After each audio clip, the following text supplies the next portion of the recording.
Sunday, April 12, 1981. Kennedy Space Center, Florida.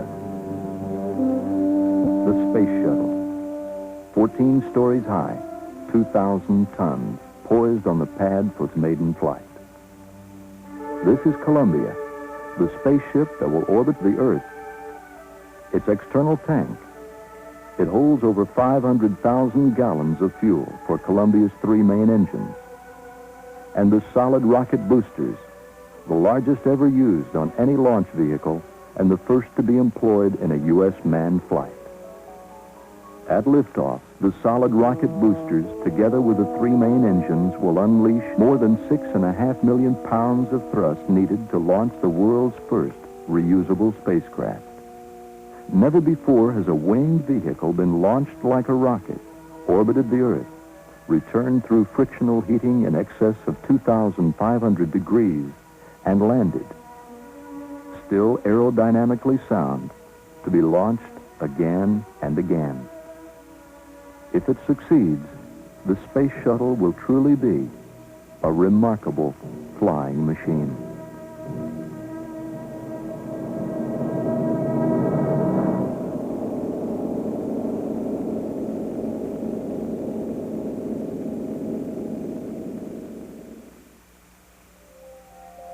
There are many other goals to be reached during the 54.5-hour mission that lies ahead.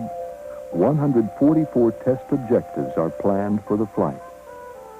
These objectives could not be achieved without an astronaut crew. The commander, John Young. The pilot, Robert Crippen. Young has already been in space 4 times for a total of 533 hours. He is the most experienced astronaut flying today. Although Crippen has over 4,000 hours of jet aircraft flying time, this will be his first time in space. The astronauts make their way across the access arm toward the shuttle in the pre-dawn hours before launch. An American spaceship has never carried a human crew on its maiden voyage. At the Launch Control Center, 3 miles from the pad, final steps are being completed in the countdown. Final preparations are also being made in the Mission Control Center in Houston, where control of the flight will switch once the shuttle clears the tower. There has not been a manned launch from Kennedy Space Center since the Apollo-Soyuz test project in July of 1975. With this launch, Young and Crippen, launch controllers at the Cape, and flight controllers in Houston will experience the most dynamic, fast-paced series of launch events ever undertaken in the space program, all in less than 9 minutes. The most challenging ascent profile ever to be flown by a space vehicle. Photographers, film and television crews, plus newspaper and magazine writers from around the world, nearly 2,700 of them are here to cover the launch. In addition, approximately 600,000 spectators line the coastal area near the Kennedy Space Center. Arriving by every mode of transportation, they have come from every state in the Union and many foreign countries. The promise of a rebirth in America's manned space program and the dawn of a new era in space transportation awaits. 14, 13, T-minus 10, 9, 8, 7, 6, 5, 4. We've gone for main engine start.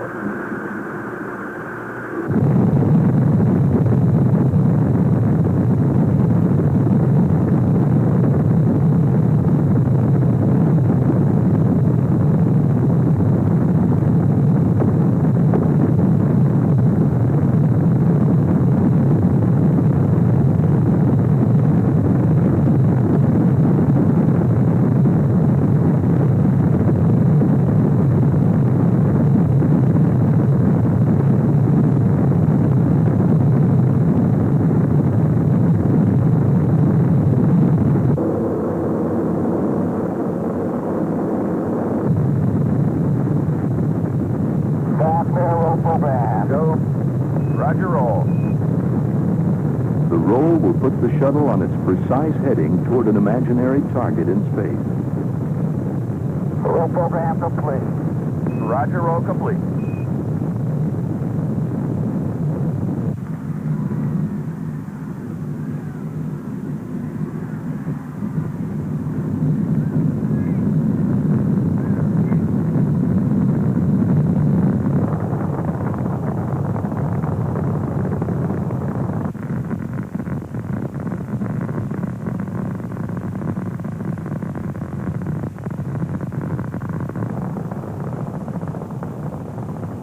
Status, Vital. Go. Booster, go. DNC, Go. Eagle. Go. Go at 40, Capcom. Columbia, Houston, you're go at 40. The shuttle is now 40 seconds into flight. Roger, Columbia, on the nice ride. You're lofting a little bit, so you'll probably be slightly high at staging. Negative seats. Columbia, you're negative seats. Should anything go wrong, the shuttle is now too high for the astronauts to use their ejection seat. Roger, you're going for SRB step.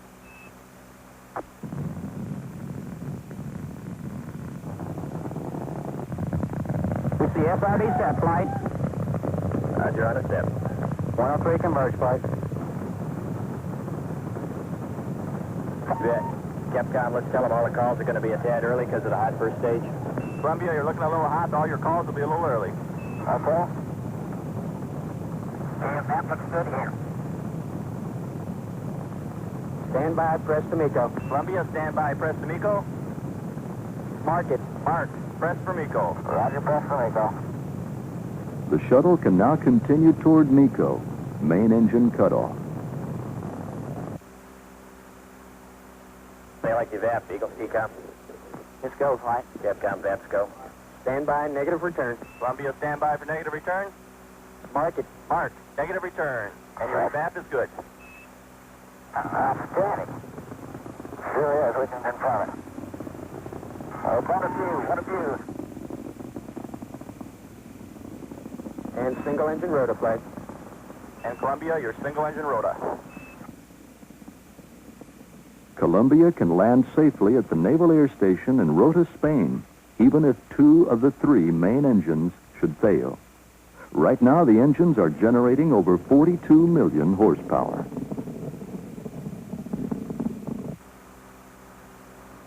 MECO 25, 6, MECO. 0, up at 220. Roger, MECO. And we got MECO confirmed. MECO Roger, confirmed, and Columbia, it's right on the money, nominal. Main engine cutoff. Columbia is now in space, traveling over 18,000 miles per hour. Okay, we got set. Roger, we confirm the SEP, Columbia. The external tank has just been jettisoned and is now falling away from the shuttle back toward Earth. The tank will break up as planned over the Indian Ocean when it comes into contact with the atmosphere. Shortly, by firing the OMS, Orbital Maneuvering System engines, Columbia will achieve orbit. Then one of the most important tests of the mission will be attempted, opening the payload bay doors. The doors must be opened before the end of the 6th orbit to expose the space radiator cooling system. If the radiators cannot be exposed, heat collected from the onboard electronics cannot be released, and the astronauts will have to return home.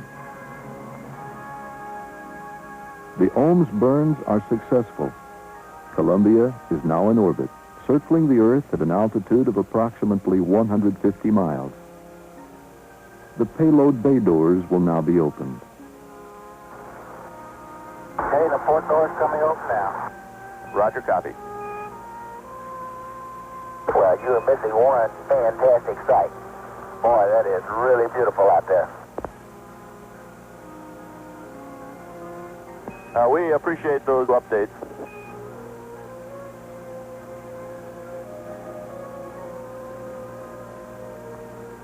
Both doors have been opened. The radiators can be deployed to begin dissipating the heat. The doors are all opened up and hunky-dory. Glad to deploy right on time. And the radiators look good. Okay, we We want to show you our own spot here. We do have a few tile missing off of both of them. Off of the starboard pod, 3 tile and some smaller pieces. And off the port pod, looks like I see one full square and looks like a few little triangular shapes that are missing. And we're trying to put that on TV right now. Roger, Crip, we can see that good. From what we can see of both wings, tops and leading edges, though, all those are fully intact. Within minutes, an assessment is completed on the impact these missing tiles could have on the remainder of the mission. At a news conference later in the day, Flight Director Neil Hutchison answers questions from reporters. But you asked me if I knew where there were any other tiles that might be loose. The answer is no. And quite frankly, we're not worried about any other tiles being loose. At this writing, is there anything at all that would lead you to say you might not go for a full duration mission? Nothing. Columbia, Houston, you guys did so good, we're going to let you stay up there for a couple of days. Your gopher on orbit. Spacecraft let's go for on orbit. This thing is just performing just outstanding. Roger, we agree with that. And Columbia, Houston, just for your information, you dropped those SRBs right on target, and they were floating just the way they ought to be, and the boats were getting ready to fish them and bring them back. Okay. The ride that they gave us was pretty neat. The solid rocket boosters, which separated from the Columbia as planned 2 minutes, 11 seconds into the flight, landed on target in the Atlantic Ocean, 151 miles downrange from the launch site. After being towed back to Kennedy Space Center, both boosters will be refurbished and used again in a future shuttle flight. The third and fourth Ohms burns are also successful, raising Columbia's orbit to an altitude of approximately 172 miles. For the first television transmission from inside the spacecraft, the crew will give a status report on the mission. The flight so far has gone as smooth as it could possibly go. We've done every test that we're supposed to do, and we're up on the timeline, and the vehicle has just been performing beautifully, much better than anyone ever expected to do on a first flight, and no systems are out of shape. And it's delightful up there in zero gravity, might add. Of course, we owe this to a lot of people, so we certainly want to thank everyone who has helped get this thing airborne, and can take great pride in doing so well right now. Okay, we're switching over to the aft camera here. Yeah, I'd like to echo John's words as I usually do. I guess being the so-called rookie on this flight, I had a thrill from the moment of liftoff all the way up to what we're doing now. It's really been super. The spacecraft has worked as advertised all the way along. I think we've got something that's really going to mean something to the country and the world. This vehicle is performing like a champ, like all of us that have worked so long on them knew that you would. Okay, sir, we appreciate those comments. I guess that does it. That was a good time, and I think you must have practiced. We're just about to lose your gold song. Just accident. Just accident, says Robert Crippen. None of the other events of the day have been accidental. Every test, liftoff, SRB separation and recovery, ET separation and impact, 4 ohms burns, payload bay door latch opening and closing tests, radiator latch deploy and stowing tests have all been successful. I guess we owe you guys one super attaboy for today. This is fantastic. You worked through a pretty long, hard day, and you're essentially right on schedule, which is going to be close to being a first for the spaceflight biz, I think, for first day activities. It's sure been fun working with you today, and we look forward to seeing you in the morning. I hope you get a good night's rest. Okay, you guys did super work today. See you mañana. Roger, thank you. See you tomorrow, guys.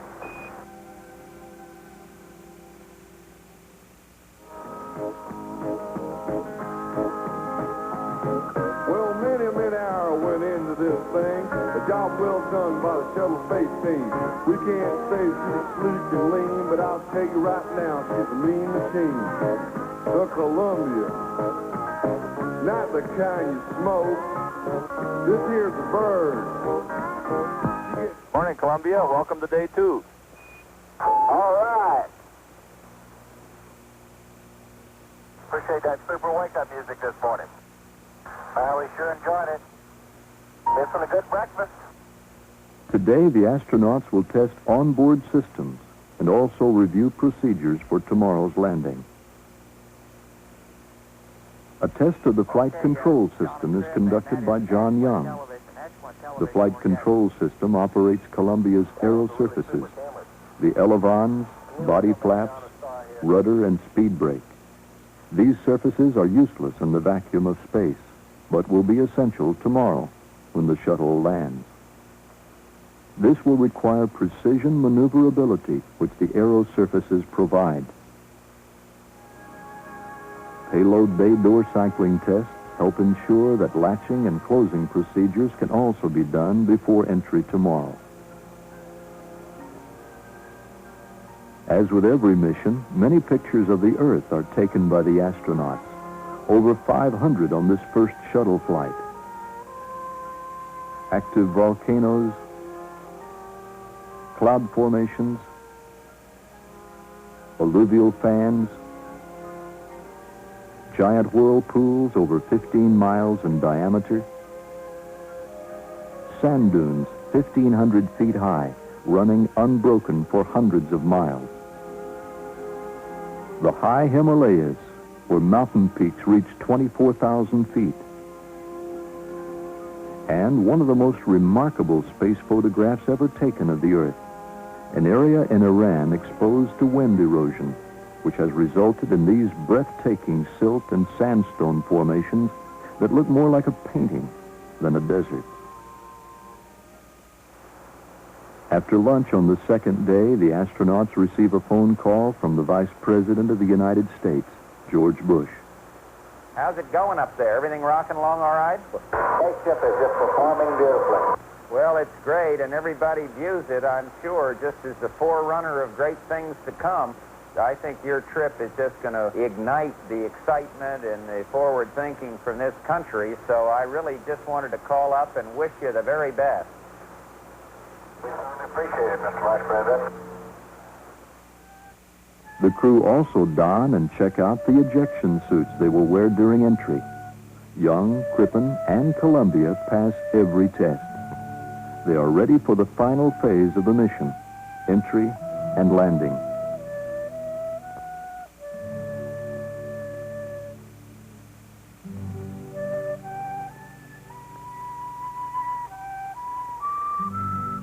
April 14th, 1981. NASA's Dryden Flight Research Center on the edge of Rogers Dry Lake Bed in California. A recovery convoy of 24 vehicles and more than 100 personnel are assembling here to power down Columbia after landing.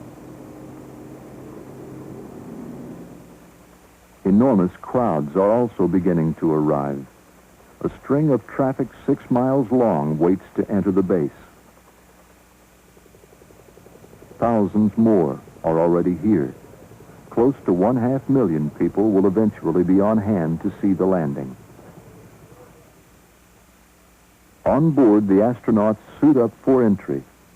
The ascent and orbital phases of the mission have gone extremely well. Now the final phase must be completed. Before that begins... Columbia, you have a go for payload bay door closing. The doors, which have been open a total of 47 hours during the flight, must now be closed. Then, using the RCS thrusters, Columbia will maneuver into deorbit burn attitude, head down and backwards, fire the OMS engines one last time, and descend into the Earth's atmosphere. Nice and easy does it, John. We're all riding with you. Columbia is out of contact during the OMS burn.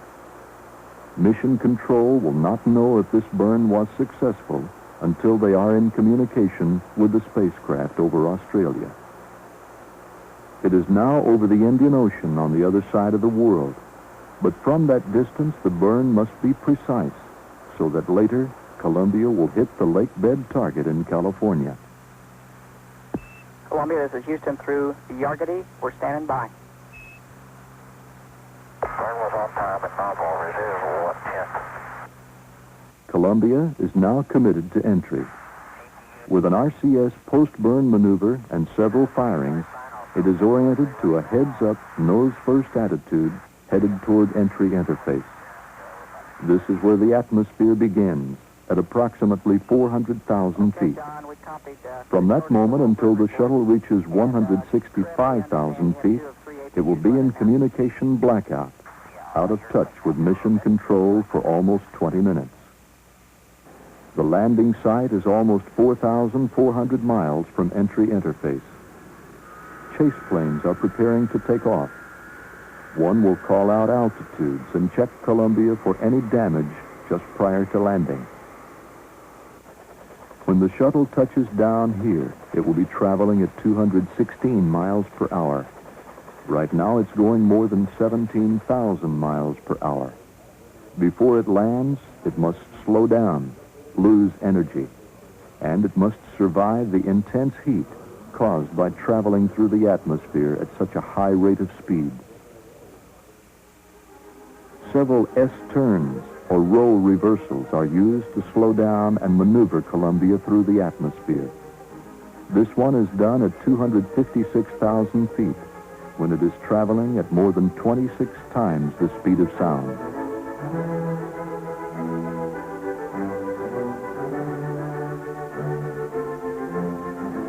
This one is done at 208,000 feet. During these two roll reversals, entry heating is most severe, with temperatures reaching 2,500 degrees some places on the vehicle. The aluminum skin will melt at 320 degrees. The silicate tiles must insulate the vehicle from the tremendous heat.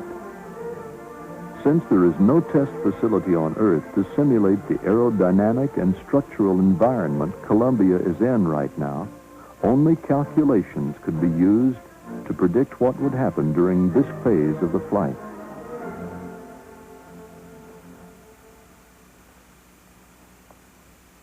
The predictions and calculations had to be right.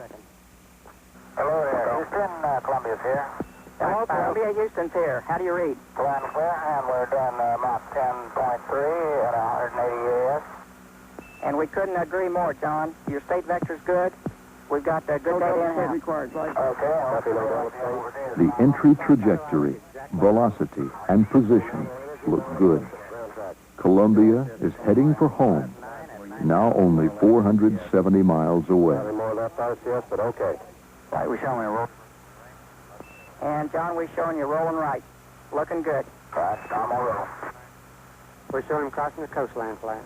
Columbia, we show you crossing the coast now. Right, yeah. The shuttle is first sighted at about 100,000 feet with a long-range camera from Anderson Peak, California. What a way to come to California. And flat pedal, I still look perfect right on the nominal. Roger that. Out of 112K, 4.8 Mach. Push me up this center row. We see Del Ave, 21 degrees. A roll reversal is done over Bakersfield, California.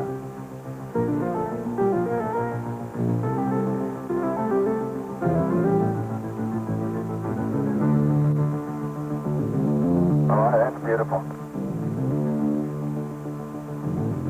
Chase as italic. Roger, cookie. And we're seeing 1.3 Gs coming around the hat. Roger that. The astronauts are making the final turn to line up with the runway.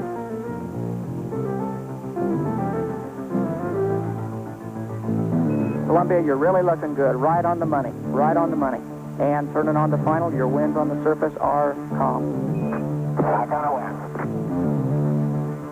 You're right on the glide slope, Columbia. Yeah, clear shot. Looks real good underneath. Everything looks real good. Chase reports no tile or other damages evident underneath the shuttle. Columbia's altitude is now just over 5,000 feet.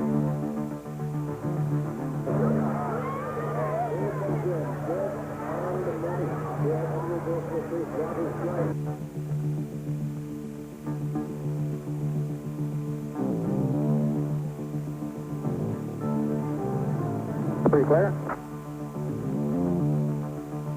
Without power, Columbia must land.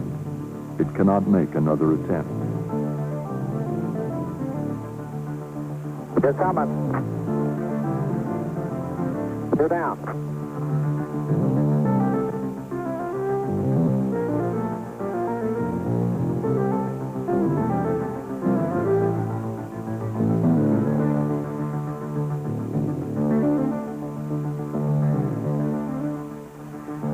Feet.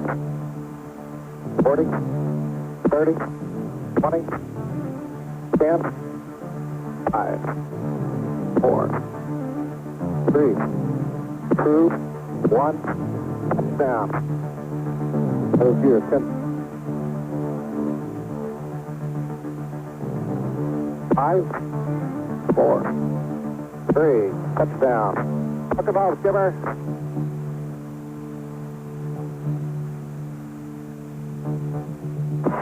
Columbia's on the roller. Welcome home, Columbia. Beautiful, beautiful.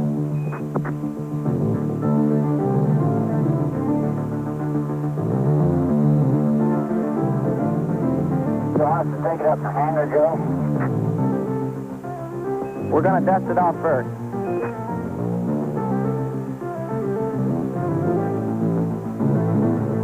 This is the world's greatest all-electric flying machine, I'll tell you that. It was super.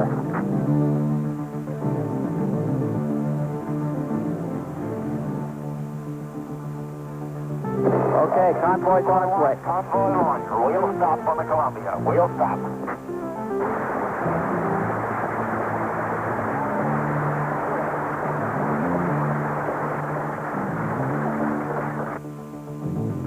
The maiden voyage of Columbia has been a success. The astronauts and the vehicle have met or exceeded all 144 flight test objectives. The integrity of all the systems, propulsion, avionics, structural, flight control, power, and thermal, have been affirmed. John Young's comments after returning home. I can't tell you what a tribute that is to the American working man and the American working woman, too. You can't imagine the variety of people who worked on this vehicle, from all walks of life, all capabilities and limitations. It's all due to their individual efforts. They proved that they can do the job. They proved it for the world to see. And I'm mighty proud to be associated with folks like that. What a tribute indeed. The Columbia represents an achievement in aerospace technology and development never before realized in the history of manned spaceflight. It is our basic building block for the future. It's what we've been trying to do for the last 10 years. We've got a vehicle with a payload performance that will allow us to do that, much cheaper than we've been able to do it before. It will immeasurably improve the defensive capability of the country. It will help develop space science and technology. When we get operational, the Space Shuttle will be able to do in 5 to 10 years what it would have taken us 20 to 30 years to do otherwise. We couldn't do it if we didn't have the Space Shuttle and that payload capability. And the sooner we do those things, the better off the country's going to be. A revolutionary new era in space transportation has just begun. Routine access to space. Welcome to the future.